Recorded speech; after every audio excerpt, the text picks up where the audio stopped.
Obi the Proud Hunter. The gods favored him.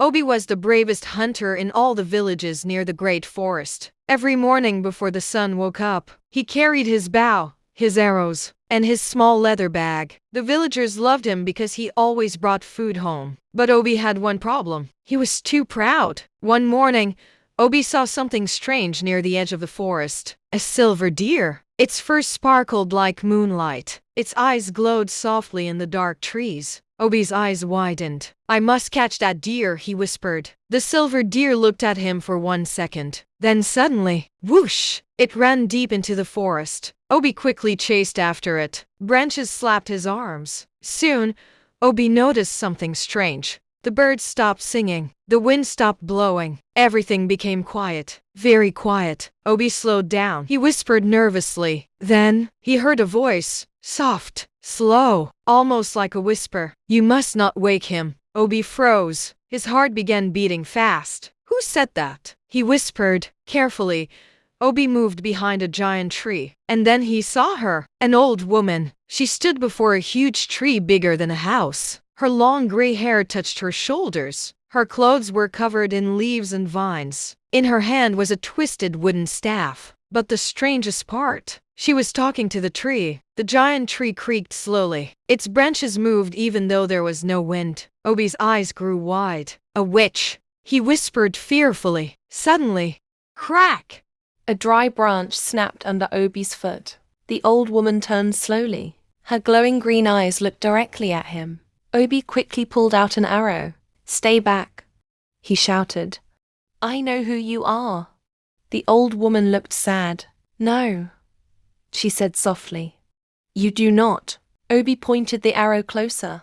"You speak to trees. Everyone knows only cursed people do that."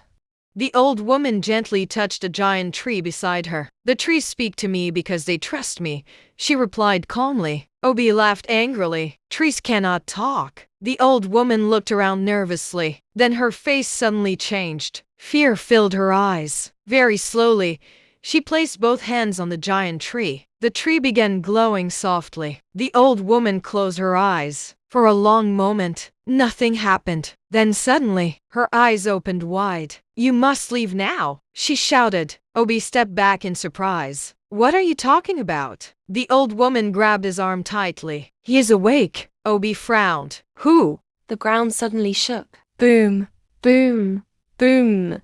Birds exploded into the sky. Trees trembled violently. Bushes moved in the darkness.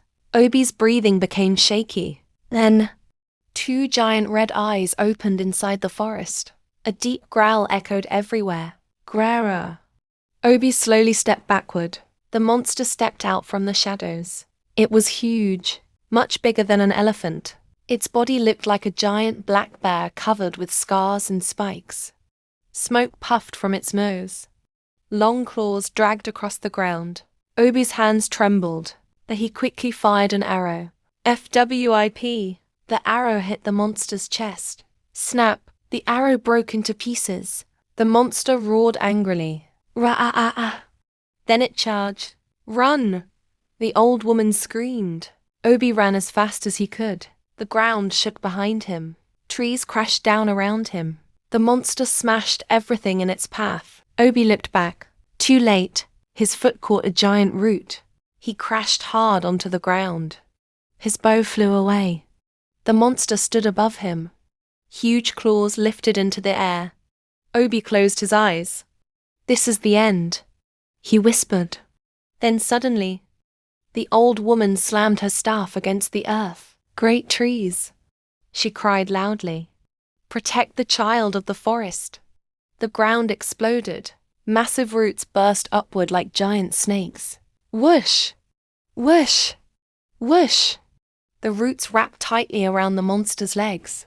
The creature roared and fought wildly. The old woman quickly helped Obi stand. "Listen carefully," she said fast. "The beast fears fire and loud sounds." Obi nodded quickly. Together they gathered dry branches. Obi struck his firestone. Click, click, click, whoosh! Bright flames burst into the darkness. The monster growled nervously. The old woman raised both hands. "Wake, great trees!" she shouted. Suddenly, giant branches began moving. The forest came alive. Huge branches slammed against the monster from every side. Boom! Boom! Boom! Leaves swirled like a storm.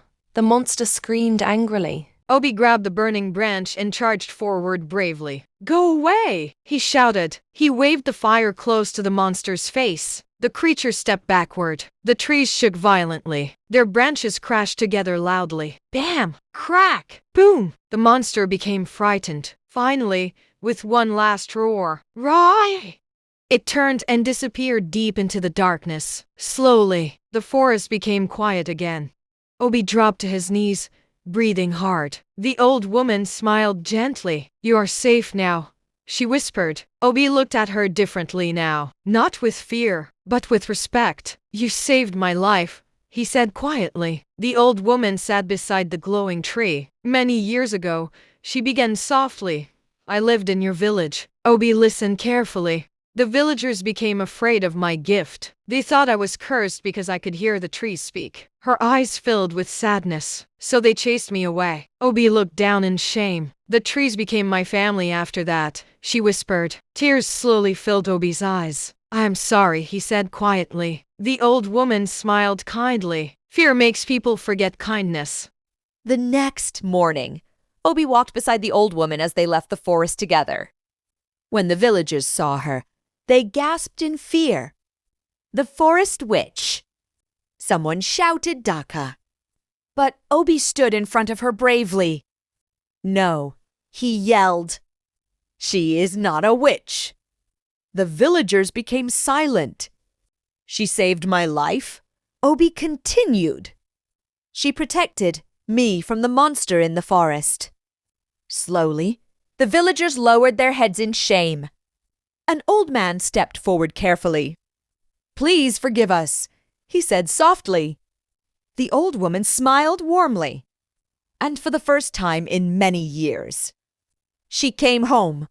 From that day on, the villagers respected the forest and listened to the old woman's wisdom. And every night, children gathered around her fire to hear magical stories whispered by the trees. Beneath the moonlight,